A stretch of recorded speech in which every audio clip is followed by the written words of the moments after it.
Shalom saudara, kembali kita mengikuti Abam, ini episode 891 dari wanita usia 57 tahun sudah menikah di Bandung. Saya memiliki 2 orang putra, suami saya sangat mengidola Pak Eras sebagai hamba Tuhan yang sudah teruji dalam kesetiaan melayani Tuhan dan pekerjaannya. Dekat dengan Tuhan, penuh hikmat Allah dan selalu peduli terhadap penderitaan umat. Sangat berbeda dengan hamba Tuhan lain yang hobinya mempekerjakan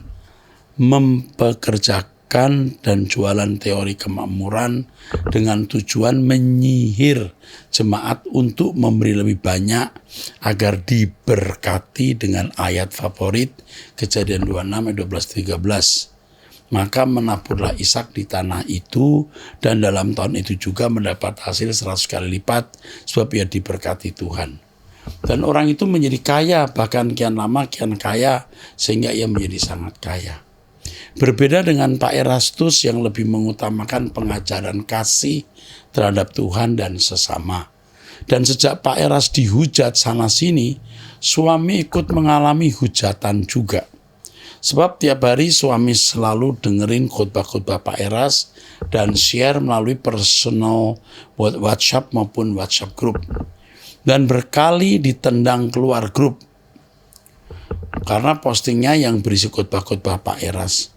Suami saya adalah hamba Tuhan, Pak.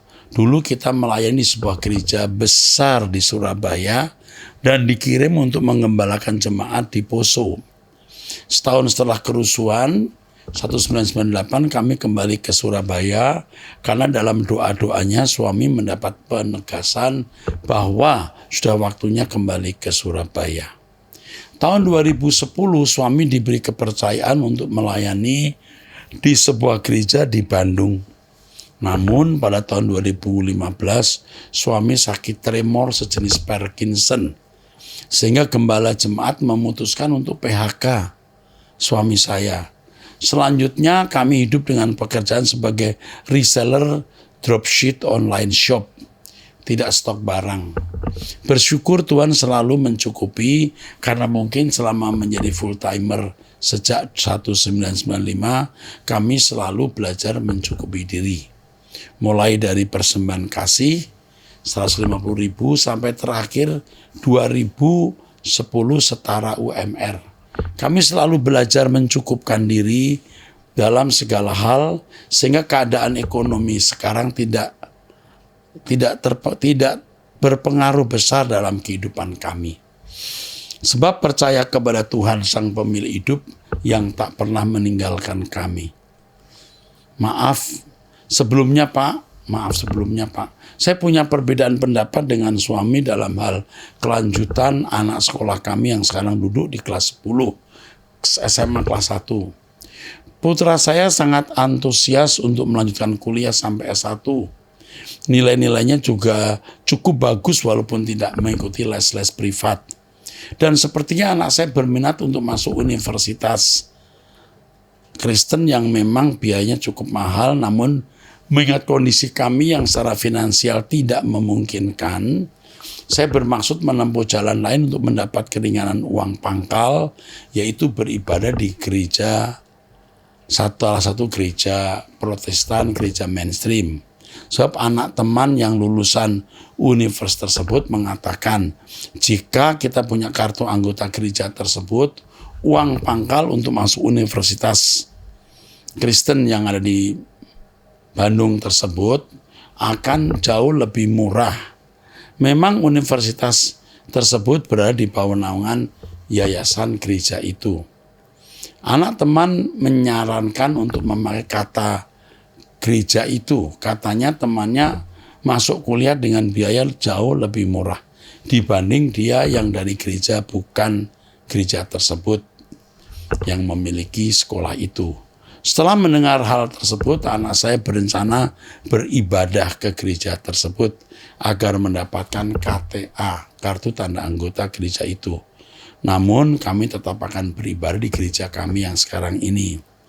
Suami saya bilang itu namanya mempermainkan gereja. Saya bilang kita beribadah di gereja Protestan itu kan tetap dengan sikap hati menghormati Tuhan, firman Tuhan dan gerejanya. Toh kita juga tidak meninggalkan gereja tempat kita berjemaat. Menurut saya tidak berbeda dengan kita berjemaat di satu gereja, tapi hadir juga dalam ibadah di gereja lain yang kita rasakan pembicaranya, hamba Tuhan yang penuh hikmat, yang membagikan firman Tuhan yang membuat kita semakin bertumbuh dalam pengenalan akan Tuhan dan pribadinya. Suami saya tetap tidak setuju karena kita tidak boleh mempermainkan gereja, katanya. Dalam hal tersebut bagaimana menurut pandangan dan penilaian Pak Erastus? Sebab sebagai istri saya juga tetap harus tunduk terhadap suami, tapi dalam hal dilema juga, dalam hati dilema juga, sebab saya memikirkan kelanjutan pendidikan anak saya ke depannya, agar anak saya tetap melanjutkan pendidikannya ke jenjang S1, sesuai harapan anak saya dan harapan kami orang tuanya. Maaf Pak, ini pertanyaan sederhana, tapi saya membutuhkan jawaban agar saya dapat mengambil langkah yang harus ditempuh ke depannya. Terima kasih sebelumnya atas kepedulian dan kebaikan Bapak Pendeta Erastono. Kiranya Bapak selalu sehat dan bisa tetap berbagi pengajaran firman Tuhan yang memberkati dan mengubahkan banyak jiwa-jiwa bagi hormat dan kemuliaan nama Tuhan. Yang pertama, pernah nggak datang ke sekolah itu berkata bahwa kami memang bukan dari anggota gereja Bapak, gereja ini, tapi suami saya seorang hamba Tuhan yang tidak bisa melayani lagi karena memiliki penyakit, karena sakit. Ada kemungkinan Anda tetap mendapatkan keringanan walaupun tidak memiliki KTA dari gereja yang memiliki universitas itu. Bukan tidak mungkin kok bisa mendapatkan keringanan atau kemudahan. Itu dilakukan dulu. Belum kan? Dilakukan dulu. Kalau Anda menjadi anggota suatu gereja hanya karena mau mendapat keringanan, saya kira itu bentuk akal-akalan. Iya, akal-akalan. Bayangkan kalau Anda menjadi pendeta dari gereja tersebut, kan diakali, ya, diakali, merasa diakali, diperdaya, ya. Kecuali memang Anda benar-benar mau menjadi anggota gereja tersebut, yang mendukung gereja tersebut, hadir, memberikan persembahan dan lain-lain. Jadi apa yang dilakukan suamimu itu tidak salah loh, benar. Tapi yang kamu ingini juga tidak bisa dikatakan jahat, walaupun itu kurang sempurna. Percayalah Tuhan akan mencukupi kebutuhanmu, pasti. Ya. Coba lakukan dulu, datang ke universitas, katakan keadaan yang sebenarnya dari kondisi ekonomi dan status suami Anda sebagai hamba Tuhan, yang nanti pasti universitas itu akan minta surat dari gereja bahwa Anda memang hamba Tuhan atau pendeta. Sepengetahuan saya, ada sekolah-sekolah yang memberi keringanan kepada pendeta atau anak pendeta, walaupun bukan dari sinodenya. Sekarang ditempuh dulu, ya. Sekarang ditempuh dulu, jangan ribut dulu, tempuh dulu, lakukan itu, ya. Kalau sampai mereka tidak memberi keringanan karena Anda gereja di luar sinode mereka, saya kira Tuhan tidak berkenan. Sekolah-sekolah Kristen itu harus menjadi sarana misi. Bahaya kalau sampai ada orang Kristen yang susah, yang miskin, yang kekurangan, jelas-jelas membutuhkan pertolongan hanya karena bukan anggota sinodenya, lalu tidak diberi keringanan. Wah, bahaya. Saran saya lakukan dulu ya, setelah itu baru nanti kamu berkirim lagi kepada saya mau mendengar apa hasil dari percakapan itu. Tuhan pasti menolong kamu, ya. Apalagi kamu hamba Tuhan yang setia walaupun sekarang dalam kondisi susah ya. Tuhan pasti menolong kamu. Oke. Tapi jangan akal-akalan tadi pura-pura menjadi anggota. Itu rasanya jangan dilakukan. Saya lebih setuju suamimu, nak. Oke. Di dalam berikutnya wanita usia 41 tahun menikah 2 orang anak, remaja usia 16 tahun dan 14 tahun ya. Salam Bapak Rohaniku, Pak Eras dan tim Abam yang diberkati Tuhan. Saya jemaat Rehoboth Church MAG Kelapa Gading. Pada kesempatan ini saya hanya ingin mengucapkan terima kasih untuk pelayanan Pak Eras dan tim.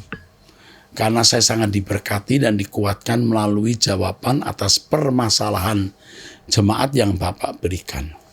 Saya juga ikut mendapatkan pencerahan bagaimana menghadapi kehidupan ini yang terutama melalui firman Tuhan yang Bapak sampaikan. Membuat saya semakin mengerti kehendak Bapak dan semakin ingin sempurna seperti Tuhan Yesus. Intinya 3D, diam, diam, dan diam. Dalam melakukan apa yang menjadi kehendak Bapa dan menyenangkan hati Bapa dalam setiap sikap, perkataan, dan perbuatan. Saya yakin Bapa adalah hamba Tuhan yang dipilih Tuhan untuk memberitakan kebenaran Injil, untuk memenangkan banyak jiwa. Karena saya secara pribadi merasakan perubahan dalam kehidupan saya semenjak saya bergereja di Rehoboth Church. Jika ada sesuatu yang tidak tepat atau meleset yang saya lakukan, hati saya merasa tidak enak dan saya langsung minta ampun kepada Tuhan. Rasanya jadi aneh karena memang tidak sama dengan dunia. Hal ini juga terjadi dengan kedua anak saya. Puji Tuhan, dalam usia remaja mereka juga haus dan lapar akan firman Tuhan dan merasakan tidak enak jika malah tidak enak hati jika melakukan hal yang tidak berkenan di hati Bapa dalam pikiran, perkataan, dan perbuatan. Juga selektif dalam memilih lagu dan film yang ditonton. Mereka juga selektif dalam berteman. Saya dan keluarga mendoakan Bapak Erastus dan seluruh tim Abam supaya sehat-sehat selalu dan penuh dengan hikmat Tuhan dalam menjalani pelayanan ini. Walaupun ada oknum-oknum yang mengatakan Bapak sesat, tetapi kami percaya ada rencana Tuhan di balik semua peristiwa tersebut agar nama Tuhan semakin dipermuliakan. Karena banyak juga yang penasaran dan akhirnya ikut mendengar firman Tuhan yang murni yang Bapak sampaikan dan pasti hidup mereka diubahkan. Oh ya Pak, ada salam dari anak-anak saya, Genevieve dan Abigail Cevanya, yang dulu pernah bertanya di Abam juga. Mereka merasa nyaman, feels like home, bergereja di gereja church, Rehoboth Church. Karena lingkungan yang nyaman, firman Tuhan yang disampaikan sesuai dengan usia anak. Cici dan kokonya semua baik-baik serta perhatian. Akhir kata tetap semangat ya Pak. Dan sampai bertemu di LP3. Tuhan Yesus memberkati Bapak dan keluarga selalu. We love you Pak Eras. Oke. We love you too Ibu. Ya ini Ibu email ya. We love you too ya. Ini surat ini strengthen me, ya, menguatkan saya, comfort me, menghibur saya. Thank you untuk WhatsApp-nya. Kita akan bersama-sama terus sampai di langit baru, bumi baru. Tuhan memberkati. Thank you. We love you. Dari wanita usia 27 tahun, single Papua. Apakah jodoh itu benar di tangan Tuhan? Mohon penjelasannya. Mestinya jodoh itu di tangan Tuhan, artinya sesuai dengan yang Tuhan rencanakan. Idealnya demikian. Tetapi faktanya banyak jodoh di tangan manusia itu sendiri karena tidak bergumul, bertanya kepada Tuhan. Selain itu tidak memiliki standar. Kalau orang tidak punya standar ya, dia tidak akan bisa menilai apakah seseorang itu patut menjadi pasangan hidupnya. Yang pertama harus dipergumulkan, dipertanyakan kepada Tuhan. Yang kedua, harus memiliki kepekaan apa kehendak Allah memiliki jodoh si A atau si B. Tiga, memiliki standar moralitas. Standar mental moralitas kesucian Kristen. Kalau seseorang memiliki standar moralitas Kristen, dia pasti akan memilih orang yang tepat. Yang pertama seiman. Tidak cukup karena banyak orang Kristen pun brengsek, bahkan bisa lebih brengsek dari orang non-Kristen. Yang kedua dewasa rohani. Setelah dewasa rohani, dewasa mental. Artinya bisa hidup di tengah-tengah masyarakat secara dewasa. Biasanya kalau dewasa rohani itu dewasa mental. Orang dewasa mental belum tentu dewasa rohani. Yang keempat, dewasa ekonomi. Harus bisa cari nafkah, berdiri di kaki sendiri, tidak jadi beban. 5, dewasa umur. Usia juga harus dipertimbangkan. Ini hal-hal prinsip. Ya, jawaban saya kiranya cukup untuk sementara ini. Ya, nanti lain waktu saya akan berkhotbah mengenai bagaimana memilih teman hidup. Sudah lama tidak berkhotbah ini.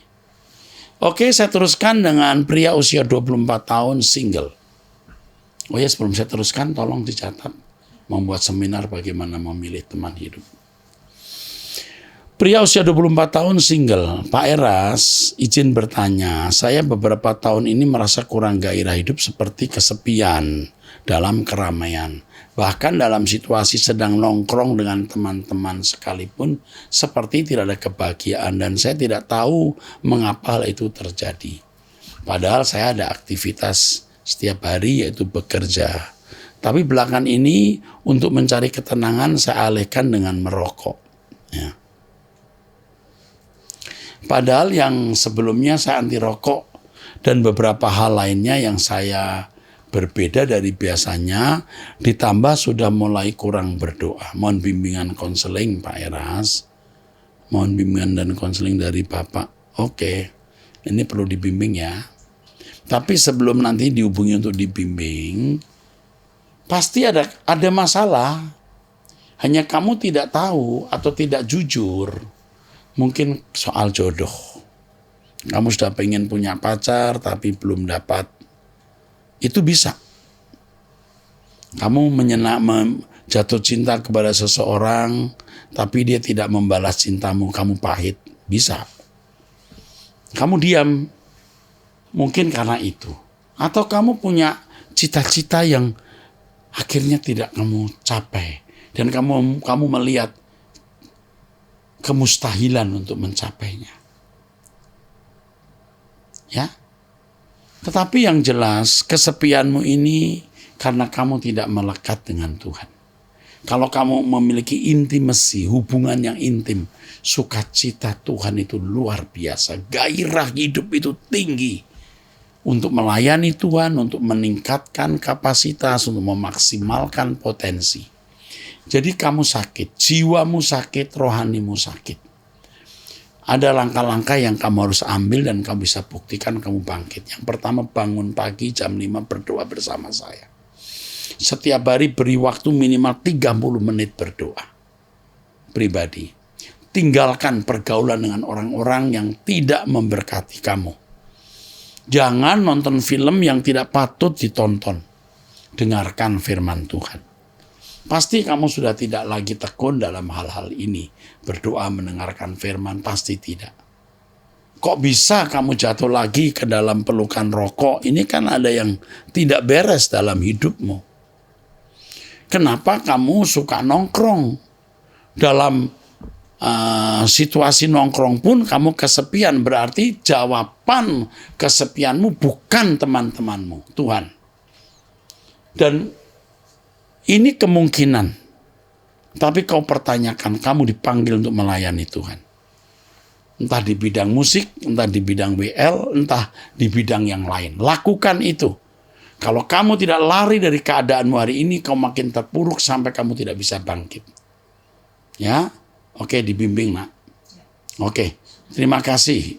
Kamu bisa mengirim surat ini sehingga kamu bisa diselamatkan nak. Sebelum kamu lebih terpuruk. Ya, berhenti merokok. Kamu harus menghentikan dirimu merokok, bukan orang lain. Karena kamu tidak mudah diatur, ya. Oke. Dari wanita usia 33 tahun sudah menikah di Kalimantan Tengah. Saya seorang istri yang terpaut 10 tahun dengan suami, dia yang lebih tua. Saya punya problematika yang sangat-sangat rumit. Tapi pada intinya dia laki-laki yang amat egois, selalu merasa diri paling benar, candu main game, main slot, dan main judi serta yang lainnya. Dia hampir tidak pernah tidur malam karena main semua itu, sedangkan saya dan anak-anak diterlantarkan. Memang kalau ada uang dia dikasih semua, tapi setelah itu dia minta-minta terus, dan gaji saya pun sudah habis untuk kredit. Dia PNS dan saya P3K. Tapi karena saya wanita yang tidak bisa kasar, jadi saya hanya menurut saja, Pak. Waktu kami nikah dulu dia punya 3 anak, dan saya janda dengan 1 anak. Dan pernikahan kami sekarang ada 1 orang anak. Dia juga perokok kelas berat, Pak, sampai 2 bungkus sehari semalam. Dia selalu menyalahkan saya jika uang boros. Padahal dia yang buang-buang uang. Kalau soal dia punya anak 2, saya tidak masalah, Pak. Tapi kebiasaan yang buat aku stres, ya, kebiasaannya buat saya stres. Mohon doa Bapak. Oke. Saya harus mengatakan kamu salah memilih pria. Kamu rindu belayan kasih sayang, punya pria di sampingmu. Tapi kamu bertemu monster atau pria yang belum utuh jiwanya. Yang kamu lakukan sekarang ya harus bertahan. Karena dalam hubunganmu dengan pria ini kamu sudah punya 1 anak juga. Jadi demi anak ini juga di atas semua demi pekerjaan Tuhan di hari esok, kamu jangan cerai dulu, ya. Cuman kamu harus berani menolak ketika suami mengatakan minta uang, sedangkan uang yang diberikan kepadamu sudah habis. Jadi kamu total berapa jumlah uang yang diberikan, kamu total uang yang kamu gunakan untuk dia, untuk anak-anak, untuk yang lain, supaya tahu habis uangmu. Dia memberikan uang itu supaya dia bisa bebas menggunakan uang itu sesuka-sukanya, dan kalau kurang dia masih bisa menggunakan uangmu. Itu licik. Kamu bertemu dengan pria yang salah. Makanya kepada yang lain yang belum menikah ya, hati-hati menikah dengan seorang duda. Nah, saya tidak tahu dia duda dipanggil duda karena istri meninggal atau dia yang membuat istrinya meninggal. Apa masalahnya? Ya, lebih tua 10 tahun ya sebenarnya bukan masalah. Tapi karakter buruk seperti ini membuat dia tidak seperti orang tua. Mestinya dia bertanggung jawab, dia menelantarkan istri, anak-anak, padahal dia juga membawa anak. Begitu ya. Aduh, saya sedih sih membaca ini. Jadi sekarang yang kamu lakukan, kamu harus tetap bergumul setia kepada Tuhan. Saya tidak bisa menasihati banyak karena ini situasi sudah rumit. Hanya Tuhan yang bisa menolong kamu, karenanya kamu harus hidup suci, kamu banyak duduk diam di kaki Tuhan dan menanti pertolongan Tuhan. Ya, itu saja yang saya bisa sarankan. Benar-benar benang kusut dan hanya Tuhan yang bisa mengurai. Saran saya kamu hidup suci. Kamu berdoa, Tuhan pasti membela kamu. Saya sedih mendengar ini. Ada sesuatu yang membuat saya gusar, gelisah. Kasihan kamu. Tapi Tuhan kiranya menolong kamu. Kamu lawan keadaan sulit ini dengan kesucian hidup. Sebab hanya Tuhan yang bisa menolong kamu di situasi seperti ini. Ya, Tuhan memberkati kamu, nak. Tuhan tolong wanita ini. Dari wanita usia 67 tahun, suami sudah meninggal. Pak Era, suami saya meninggal di tahun 2019. Sebelumnya pada 40 hari pernikahan saya dan suami, rencananya kami mau kumpul bersama dengan anak, mantu dan cucu. Suami saya ini memiliki kelemahan yaitu rokok, tapi selebihnya dia adalah suami yang baik. Pada hari Sabtu suami saya menjalani medical check up dan puji Tuhan semuanya baik. Sampai saya sujud syukur ke lantai dan mengucap syukur kepada Tuhan. Saya bilang ke suami, hati-hati ya Pi, rokok sama kopi. Minggu sore sebelum acara 40 hari pernikahan kami, suami saya masih menyebut saya ke salon. Saya memiliki usaha salon dan spa. Kemudian dibilang, besok tetap jadi ya jam 3 nanti kita ke Jakarta untuk kumpul bersama. Awalnya saya mengira tidak jadi merayakan 40 hari pernikahan kami. Artinya merayakan 40 tahun kali nak ya. Karena anak saya tidak ada info apapun ke saya. Anak saya pertama, dia banyak membantu saya dan adik-adiknya, bahkan dia yang membiayai kuliah adik-adiknya untuk meringankan orang tuanya. Sesampainya di rumah saya mandi, berdoa dan tidur sangat pulas. Pagi harinya tiba-tiba menantu saya ketok pintu dan bilang kalau suami saya atau papanya sudah di rumah sakit dalam keadaan koma. Padahal hari itu sesuai rencana kami akan merayakan 40 tahun pernikahan. Tapi kami semua malah berkumpul di rumah sakit dan pada hari itulah suami saya meninggal. Saya juga memiliki seorang anak laki-laki usia 32 tahun dan punya seorang anak laki-laki. Dia punya anak gitu ya. Anak saya ini dulu pernah salah bergaul, tapi setiap hari saya terus bawa dalam doa sambil menangis. Saya doakan anak saya ini supaya menjadi prajurit Tuhan yang taat kepada Yesus. Dan puji Tuhan, ada banyak perubahan dalam diri anak saya ini. Terakhir dia jemput saya ke Mall Arta Gading, ibadah di Rehoboth ya. Dalam perjalanan pulang anak saya bilang, Ma, besok istri saya ulang tahun. Istrinya anak ini ya. Saya ingat masih menyimpan sebuah tas yang belum saya pakai dan masih tersegel. Kemudian saya kasih kepada anak saya itu untuk istrinya. Namun dia tidak mau terima. Sebelumnya memang hubungan saya dan menantu saya kurang baik. Di antara kami sempat terjadi kesalahpahaman dan akhirnya saling memblokir kontak. Kata anak saya saat itu, Ma, buka blokirnya, Ma, jangan aku yang kasih nanti istri saya tidak mau menerimanya. Namun saat itu saya masih berkeras hati dan tidak mau mengikuti kemauan anak saya membuka blokir itu ya. Saat itu anak saya juga melihat ada sebuah mobil-mobilan mainan bekas cucu saya dari anak saya yang pertama. Dia ingin meminta itu untuk anaknya di rumah, tapi saya tidak berani kasih. Karena memang mainan itu bukan milik saya, bukan saya membelikan. Hari Sabtunya saya ajak teman saya untuk ikut pelajaran Logos di Rehoboth, Mall Arta Gading, dan pulangnya mereka ajak saya makan di daerah Sentul. Sekitar jam 5 sore saya lihat anak saya di sana. Kemudian saya panggil, tapi dia tidak dengar. Dia terlihat bersih, ganteng, dan saat itu sedang bawa makanan. Dari kabar terakhir yang saya dengar saat itu, anak saya habis mengantar anaknya field trip, ya. Jadi trip di luar kota gitu ya, field. Tapi anak dan istrinya pulang lebih dulu karena anak saya ini masih melanjutkan pekerjaan untuk pelayanan di gereja besok. Dan ternyata hari itu juga anak saya ditemukan tidak sadarkan diri di dalam mobilnya dalam posisi duduk sambil menyala. Dari kejadian tersebut akhirnya hari Selasa saya baru dapat kabar bahwa sudah meninggal. Aduh. Ini anak yang tadi minta dibuka bloknya kali ya. Saya mohon ampun sama Tuhan karena tidak melakukan kehendak Bapak. Saya merasa bersalah, sangat bersalah. Kalau saja saya memiliki kerendahan hati dan membuka blokir menantu saya sesuai permintaan. Akhir anak saya itu, saya sayang dengan anak saya ini. Menantu saya dan juga cucu saya, walaupun menantu tidak pernah WhatsApp saya selama menikah. Saat ini pun saya mau bertemu dengan cucu saya, tapi rasanya susah. Pak Eras, saya beruntung ada di suara kebenaran yang telah membukakan mata rohani saya.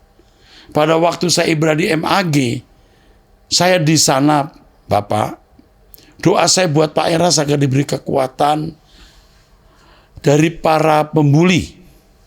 Semakin diberkati dan banyak jiwa mengenal kebenaran. Pertanyaan saya, Pak, saya menyesal tidak mendengarkan permintaan anak saya yang meninggal itu. Apa yang saya lakukan? Selama hidup, anak saya itu bekerja dengan kakaknya. Dan sampai sekarang, kakaknya yang paling besar, kakak perempuan, masih memberi gaji untuk anak cucunya.